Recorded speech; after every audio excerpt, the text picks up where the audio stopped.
Hey guys, I just wanted to bring you guys another New Testament challenge this week. I was reading our reading, and the passage I want to talk about today is in Romans chapter 14. If you start reading from verse 7, it says this: "For none of us lives to himself, and no one dies to himself. If we live for the Lord, and if we die for the Lord. Therefore, whether we live or die, we belong to the Lord. Christ died and came to life for this, that he might rule over both the dead and the living." I like this verse because it's so clear, I think sometimes there's a little bit of confusion about what it means to live as a Christian. And weirdly enough, well, not weirdly enough, it actually makes a lot of sense. A couple chapters ago, Paul was talking about just this, what it means to live the Christian life. And he's so clear in his language, both then and now in chapter 14. What we're talking about right now is that if you are a Jesus follower, if you call yourself a Christian, you live for God. When you die for God. Like, you belong. He literally says it in verse 8 there. We belong to the Lord.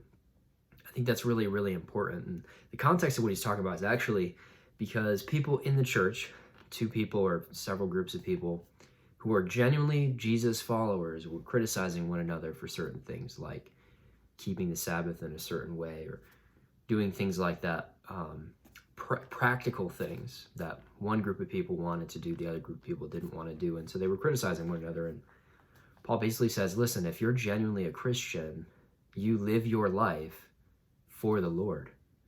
And so what that means is we shouldn't criticize one another, because what we're doing is for the Lord, whether you agree with what you're doing or not. There's certain things that are sinful, that are against God, and Christians do them sometimes because we still have a flesh. But when it comes to stuff like matters of preference or matters of practicality, sometimes we get hung up on that. And the reality is that, if I want to sing this type of music for the Lord and you want to sing that type of music for the Lord, like, we're both praising the Lord. Like, why can't we just praise the Lord together? If I want to go to church on Sunday and you want to go to church on Saturday, why does that matter? If you want to wear that outfit to church and I want to wear this outfit to church, like, what does it matter? And that's kind of what Paul is saying. Like, in reality, if you truly are a Jesus follower, then you belong to God. Everything you do is God honoring if you're living your life in that way. And so I think it's really cool that he breaks it down here, because it's so clear, and there's no room for confusion. We all need to get along, but also we belong to God. And it's a reminder for those of us that don't always live like we belong to God, that we honestly do belong to God. And that's a freeing thing, because then everything we do is for him and for his glory. I thought that was a really cool reminder for me. I hope that it was encouraging to you as well. I hope that your reading has been encouraging.